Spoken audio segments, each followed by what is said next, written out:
Aconteceu uma verdadeira invasão de robôs aqui na USP de São Carlos no mês passado, exatamente nos dias 24 e 25 de junho. Teve a etapa regional da Olimpíada Brasileira de Robótica e nós vamos conversar agora com a coordenadora do evento, a professora Roseli Romero, do ICMC, o Instituto de Ciências Matemáticas e de Computação da USP São Carlos. Bem-vinda, professora. Muito prazer estar aqui, falando aí para todos os ouvintes aí do YouTube e do Informe ao Vivo. Muito obrigada pela sua disponibilidade. Antes de mais nada, qual que é a sua área de atuação aqui no ICMC? Então, eu trabalho com inteligência artificial desde quando eu terminei meu doutorado, em 1993. Então, já faz um tempinho, né, que tenho trabalhado nessa área. Tempo bem, já formei muitos alunos, já publiquei muita coisa relevante na área. Imagino que emocionante, né? Ainda mais hoje em dia. Cada vez mais se ouve falar sobre inteligência artificial, né? Sim, sim. Hoje a gente vê a inteligência artificial sendo aplicada na sociedade, trazendo muitos benefícios, né, para toda a população. Cada vez mais se fala sobre isso. Sim, sim. E no início a gente nem imaginava, né, que ela atingiria o topo como ela está hoje, né? E está sendo imprescindível, né? Todos os sistemas estão sentindo necessidade de incorporar cada vez mais inteligência artificial. Foi praticamente uma precursora, então. Ah, sim, faço parte, né, dessa precursão aí no Brasil e aqui, particularmente no ICMC. E como teve início o seu envolvimento com a robótica? Então, como sempre fui apaixonada pela área, né, quando eu decidi fazer meu pós-doc, eu fui para uma instituição top também na área de inteligência artificial, que é a Carnegie Mellon University, em Pittsburgh, Pensilvânia. E lá eu trabalhei num laboratório que eles tinham um robô de 1,10 m de altura e que eles já estavam aplicando técnicas de inteligência artificial para deixar esse robô mais inteligente. Então, foi aí que iniciou aí minha aplicação também de inteligência artificial na área de robótica. Aflorou ainda mais a sua curiosidade. Sim, sim. E na época, eles estavam desenvolvendo, inclusive, um dos primeiros carros autônomos inteligentes. Uau, olha só. Quer dizer que há bastante tempo já se falava nisso, mas a prática veio bem depois, né? Sim, leva sim um certo tempo, né? Mas pesquisa, até se colocar tudo em prática. Sim, sim, né? Porque tudo tem que ser validado antes, né? Para se colocar em prática, né? Mas hoje já é uma realidade, né? Sim. Hoje a gente tem carro autônomo e em alguns lugares, né? Já sendo utilizados, né?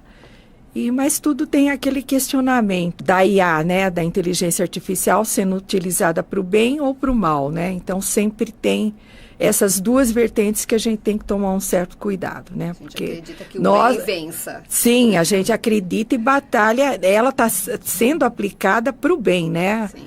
É a intenção de nós pesquisadores, né? Então, se leva sempre para esse lado. Sim, sim.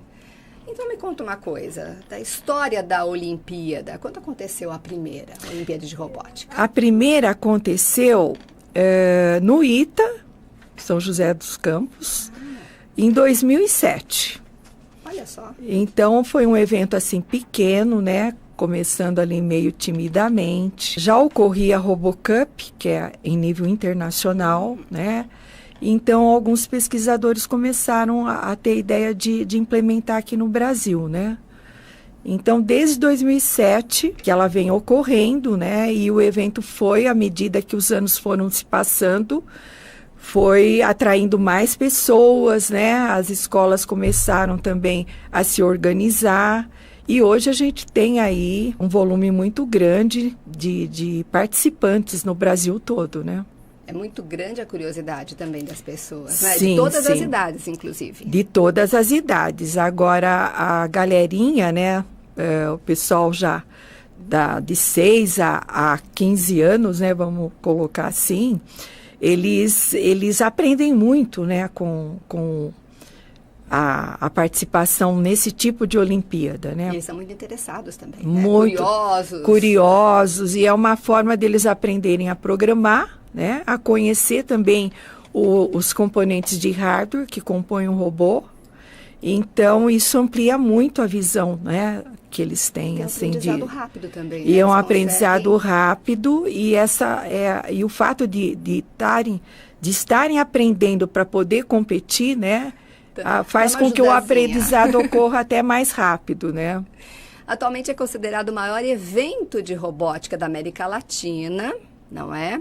E classifica equipes para o RoboCup, como a senhora citou. Sim, você citou. Maior evento de robótica do mundo. Sim. Certo? E quem que oferece o suporte, então, para que essa Olimpíada aconteça? Então, o CNPq tem nos apoiado muito, né, em nível nacional. A Petrobras também tem colaborado. E o Ministério de Ciência, Tecnologia e Inovação também tem colaborado com esse... Porque é benéfico para todos, Sim, não é? porque movimenta o Brasil todo, né? E aí você pensa nos estados, aí você pensa nas cidades, e aí você chega em todas as escolas, né, que estão participando. Então, é um movimento grande e é uma promoção de aprendizagem também, né? Muito relevante para todos, Nem né? diga. Nas escolas as crianças devem ficar assim... Sim. Muito curiosas, querendo saber. Muito, Robô, eu quero. E é uma forma, assim, vamos dizer, lúdica, né? De aprender, né? Então, os alunos aprendem com gosto por aquilo, né? Que é o ideal, né? A gente... não é aquela coisa forçada, né? Eles aprendem porque querem aprender e querem fazer funcionar, né? Sim. Então, isso que é o mais bacana, né? Vê-los trabalhando em cima disso. E mesmo assim, a gente, pensando assim nos cursos que a gente ministra na universidade, eu ministro diferentes cursos, tanto de programação de linguagens, quanto de robótica. E outros cursos, ciência de dados, aprendizado de máquina. E no curso de robótica educacional, que eu ministro também, eu vejo a diferença, que é o tipo do curso que eu tenho que pedir para a gente terminar a aula. Ninguém quer ir embora. Ninguém quer ir embora. Ninguém quer ir embora, você entende? Emocionante. É emocionante a gente, né, ver ali como que os alunos ficam mesmo envolvidos. Envolvidos demais. E no final, qual que é o objetivo da Olimpíada Brasileira de Robótica? Acho que a gente já falou um pouquinho a respeito disso, né? Sim, a finalidade em si é propor um desafio. Esse desafio imita um resgate de uma vítima que sofreu algum acidente.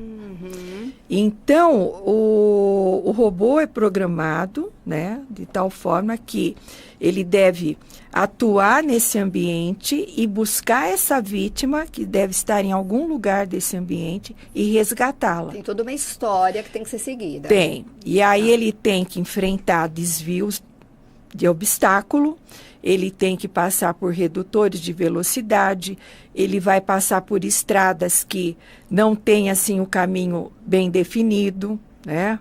Ele tem que fazer escolhas de caminhos que ele deve passar, né, para chegar mais rápido na vítima. Aí ele tem que coletar a vítima. Uau. E levar para um local designado, né? Então, esse ano a gente teve uma novidade, que teve a vítima viva e a morta. Então, a morta tinha que ir para um determinado local e a vítima para um outro, né? Então, o robô tinha que discernir. Olha lá. Ou seja, ele também tinha que pensar no momento quem que ele iria socorrer. Quem que ele iria socorrer primeiro. E para onde bem ele tinha que levar. Né? Então, são desafios assim que fazem com que o aluno, né, ele busque soluções, né, e monte os seus robôs adequadamente, né, para enfrentar esses desafios. Bastante estratégico, né, o Sim. negócio. E o impressionante que a galera consegue, viu? A meninada eu não estive lá incrível, assistindo, mas eu vi muita coisa. A gente tira o chapéu, viu, para eles, porque realmente eles fazem assim coisas assim que a gente fala, puxa, mas conseguiram, né? E é muito vibrante assim ver a alegria deles, né, quando eles conseguem realizar. Eu imagino. O que foi planejado, né? Você considera que a robótica e a automação são áreas estratégicas para o desenvolvimento do país? Considero. Considero sim, porque hoje em dia a automação está presente em tudo, né? A robótica é um meio de aprendizado de automação inteligente, né? E é uma forma da gente ver também técnicas de inteligência artificial funcionando na vida real, né? Então, isso dá uma formação muito completa para o aluno que passa por essa experiência. Eu imagino. Temos uma pergunta aqui do chat já. Uhum. Vamos lá. A participação de crianças menores tem aumentado nos últimos anos? Sim, tem aumentado muito. Qual a faixa etária? A meninada tem começado ali com 4 anos. A gente já consegue. Tem robozinhos assim que não exige que a criança saiba ler ainda, né? Então, pode ser programado até por setinhas mesmo. Então, isso facilita o aprendizado de crianças menores. Uhum. E, mais uma pergunta, os robôs incluem drones? Os drones são também robôs nesse sentido? São robôs, sim. Os drones são robôs. Eles têm que atuar de forma inteligente para realizar a tarefa para a qual eles foram designados. Então, tem muita inteligência artificial embarcada nos drones, quando ele é usado de forma autônoma. Agora, quando ele é controlado, aí é diferente, né?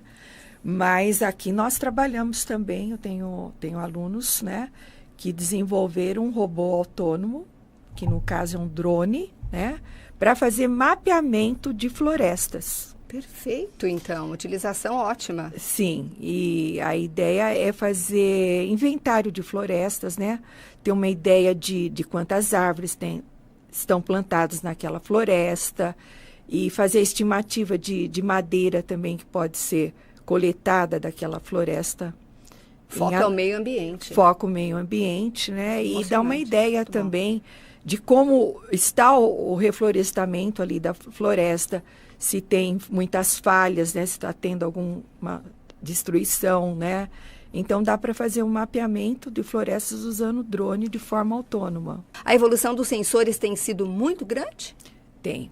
Uau. Tem, e o legal é que tem barateado muito o preço. Isso é bom, porque Isso daí é muito acaba bom. o acesso sendo bem maior. Sim, eu como já comecei há muitos anos atrás, né? Para a gente conseguir comprar um sensor tipo LiDAR, né? Era uma coisa que tinha que ser importada e a gente tinha que ver meios de fazer essa importação e era tudo muito complicado. Hoje em dia você consegue comprar, né, bem mais acessível do que há muitos anos atrás. Então tem uma evolução muito grande, né? E a gente hoje se monta um kit robótico por um preço muito acessível, por uns R$700. Você monta um robozinho com sensores para desvio de obstáculo, com sensores de reconhecimento de faixa, né, de cor, né? Então, por um preço super acessível, né? Como seria antigamente, então, um valor estimado para isso? Nossa, a gente tinha que importar esses robôs, né? A gente não conseguia comprar aqui. E hoje está muito fácil, né? Então, qualquer um pode ter o seu robozinho, pode comprar uma placa Arduino, por exemplo, né? Barato, né? Relativamente ali em torno de uns R$200. E aí você vai comprando as pecinhas, né? E chega num robozinho. Gente, ela fala com tanta facilidade, né? A gente já fica até com vontade de sentir lá, já montando o nosso e levando para casa. É ou não é, Hudson? Você ficou emocionado, você quer, né? Olha lá. Sim, olha, você pode ser nossa aluna aí. Nós temos oferecido cursos de extensão universitária, né, na área de robótica e todo mundo pode aprender, viu? Independente da idade. A gente tem oferecido para professores da rede de ensino, né, para que eles possam levar essa tecnologia para suas escolas também. E olha, eles aprendem, viu? Independente da idade, né? Então, a robótica ela está chegando mais próxima da população, né? Devido a esse barateamento também de componentes eletrônicos, né? Pergunta um pouco diferente, mas eu acho que você vai ter uma boa resposta. Você considera que a robótica e a automação são áreas estratégicas para o desenvolvimento do país? Considero, sim, considero e é muito importante, porque a formação que o aluno obtém trabalhando nessas áreas é muito completa, sabe? Ela vem a complementar o que o aluno está recebendo em termos de conteúdo na universidade, né? Ou nas suas próprias escolas, né? Então, eles são um aluno preparado tanto para trabalhar com hardware quanto para trabalhar com software. Olha lá. E é tudo que a gente precisa, né, hoje na área de TI, né, de tecnologia da informação. Então, o desenvolvimento de um país também passa por aí, né? Com certeza. Claro, quase que totalmente, de repente. Quase que totalmente, porque a tecnologia da informação, ela está presente no agronegócio, ela está presente na medicina, ela está presente nas engenharias em geral, né? Na Sem área limites, praticamente. de ciência da computação, na astronomia, em tudo, né? Então faz muito sentido a gente divulgar cada vez mais a robótica, né? Faz muito sentido. Então, estamos E no é a caminho forma certo. de colocar a IA na prática também. Ah, entendi. Qualquer estudante, então, pode participar da Olimpíada ou não? Qualquer estudante está convidado a participar. A inscrição é grátis, né? A ideia é desmistificar mesmo a robótica. Não tem taxa, então? Não tem taxa para se inscrever. Facilita bastante, né? Todo mundo que tem vontade realmente de participar, sim, consegue. Com certeza. Quais são as etapas, então, para se chegar efetivamente à construção de um robô? As etapas? Então, para construir um robô, você precisa ter os componentes, né? Precisa saber programar, um pouco de programação lógica. Se não souber, tem que aprender, né? Para programar o robô. Tá. Certo?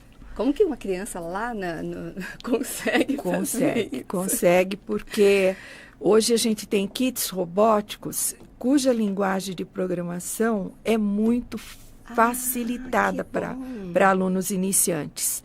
Então, tem kits que você começa um programa de computador falando, assim, uma linguagem natural, sabe? Vamos começar e muito obrigado quando termina, sabe? Muito próxima da nossa linguagem. Está sendo, assim, bem fácil mesmo para qualquer aluno começar a trabalhar nessa área. E ficam todos convidados, nossos ouvintes aí. Que bacana. Para vir para o mundo da robótica. Tem muita gente interessada, né? A etapa daqui de São Carlos já aconteceu, mas como são escolhidos os locais para essas etapas? Então, claro, tem que ter um coordenador na cidade, né? Uma pessoa que esteja a fim de fazer a organização, né? E apresenta a proposta para coordenação geral, né? E no nosso caso aqui, a gente tem organizado desde 2014. Uau! Essa regional. E quando a gente ficou sabendo da possibilidade de que nós poderíamos organizar, a gente também propôs para a coordenação geral e eles aceitaram, né? E tanto que a gente já organizou uma nacional aqui em São Carlos, que foi em 2014. Na verdade, nós começamos um pouquinho antes, em 2012, a pensar na ideia tal. Em 2013, a gente organizou a primeira e a segunda foi em 2014, já conseguindo trazer a nacional para cá. Porque, assim, cada estado tem a sua eliminatória e depois a gente tem a nacional, que leva as melhores equipes de cada estado. Fiquei com uma curiosidade, assim, um pouco mais para trás da nossa conversa. Existe alguma aula prática, ou melhor, teórica, antes desse pessoal que vem participar da Olimpíada entrar para a prática ou não? Ou já entra, eles próprios é que fazem? Então, existe um manual de instruções que está no site da UBR. Eles próprios entram lá para poder ler antes e tomar conhecimento de cada etapa. Mas aqui no ICMC, a gente tem oferecido também um curso de extensão preparatório para a participação na regional, na nossa regional. Então, a gente recebe alunos aqui de toda a região para fazer essa preparação. A gente dá 2 meses, normalmente, de aulas preparatórias. até para ensinar os alunos, os iniciantes, a prepararem os seus robôs, a programarem, para depois participar da nossa regional. Que bacana. Então, é um trabalho assim, de formação que a gente vem realizando há praticamente 10 anos aqui na região, e a gente vê que as escolas, assim... Cada vez mais se interessam, né? Melhoraram muito também, né? Desenvolveram bastante. E trouxeram mais alunos para participar, né?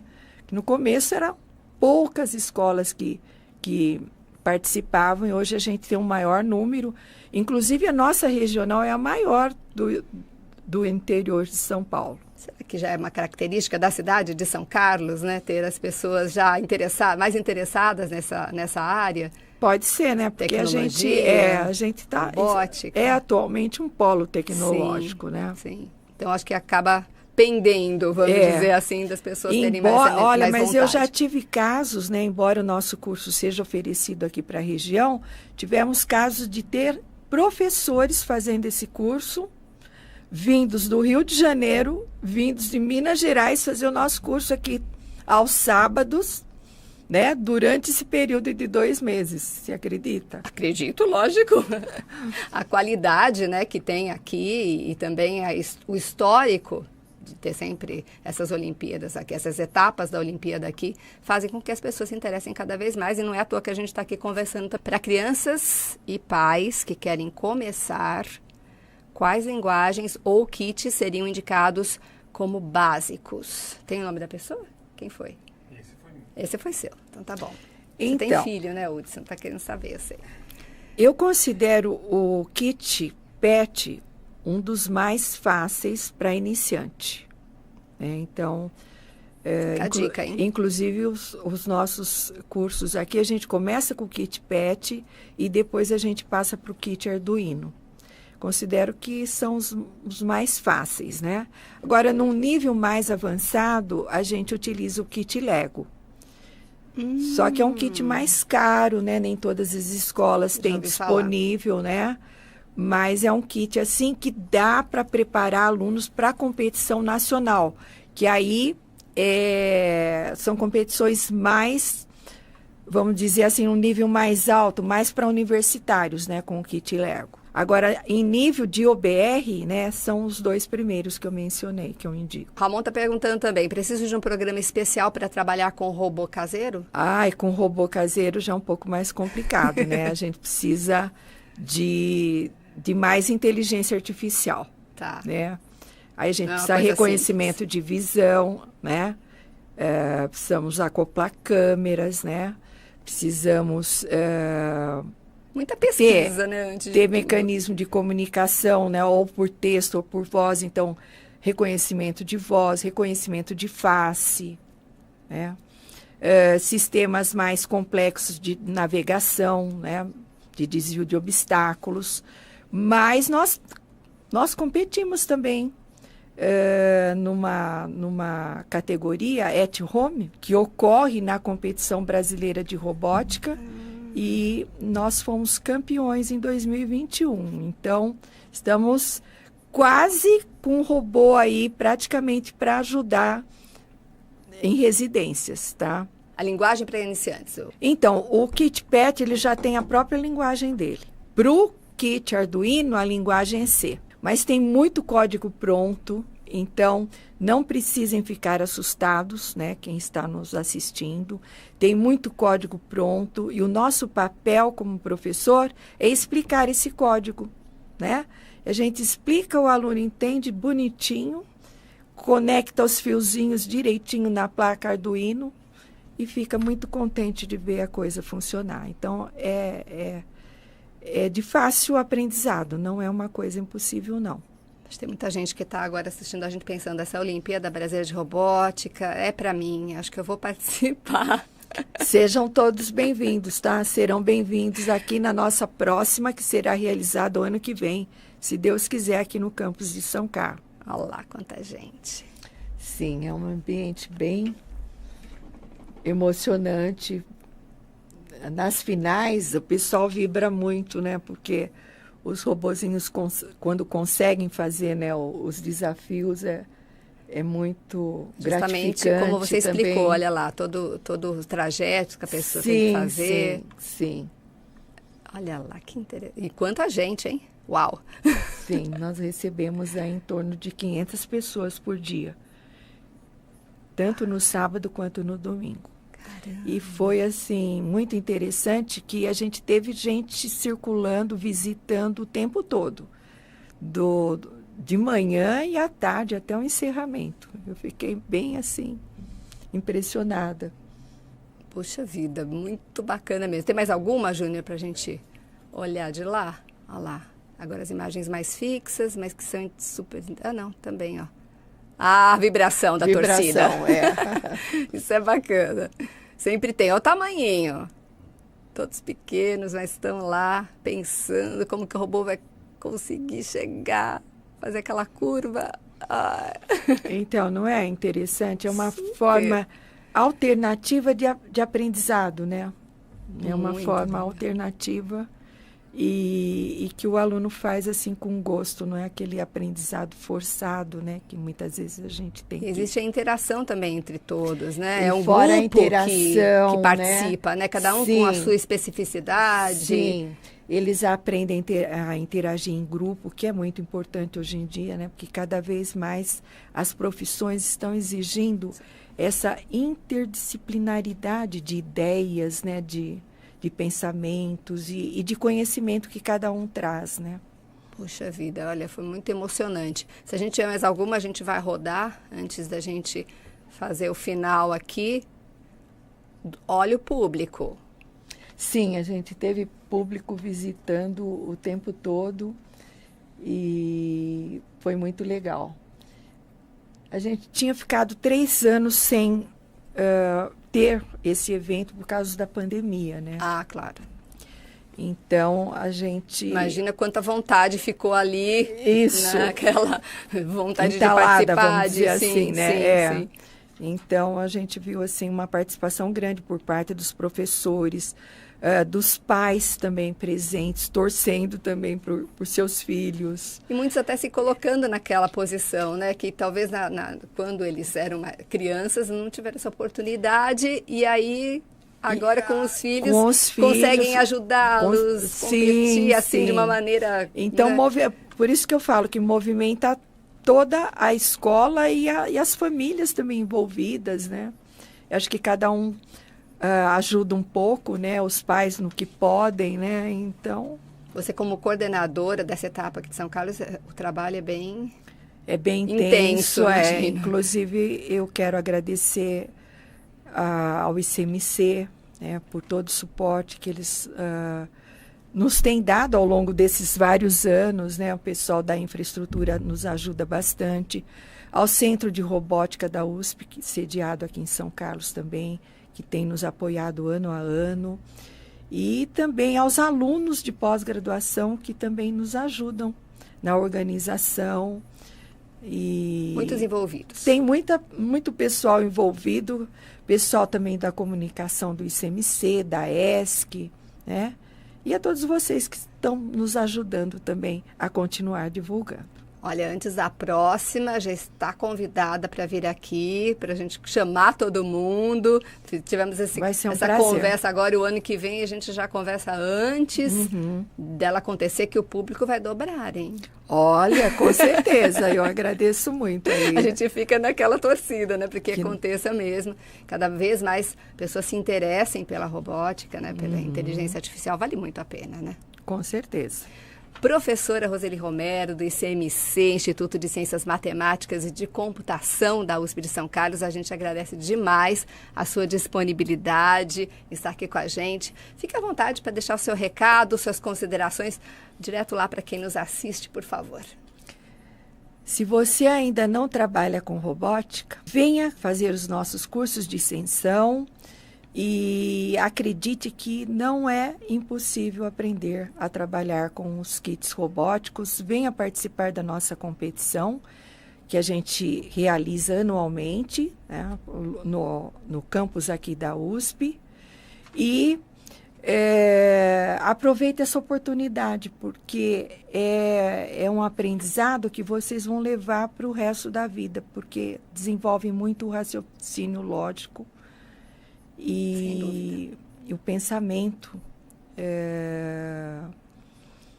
tecnológico também, né, da pessoa, né? Então, é um desenvolvimento em todos os sentidos, independente se você vai seguir ou não a área de exatas. Fica aí o convite, tá? Eu acho que muitas informações dentro de icmc.usp.br, vai buscando ali que vai encontrar com certeza. Sim, a gente tem divulgado todos os cursos, inclusive a própria regional da UBR no site do ICMC.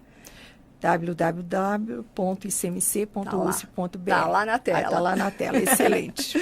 Muito obrigada, professora. Foi um prazer. Muito bom a gente conversar sobre isso. Tenho certeza que muita gente já vai se programar para o ano que vem.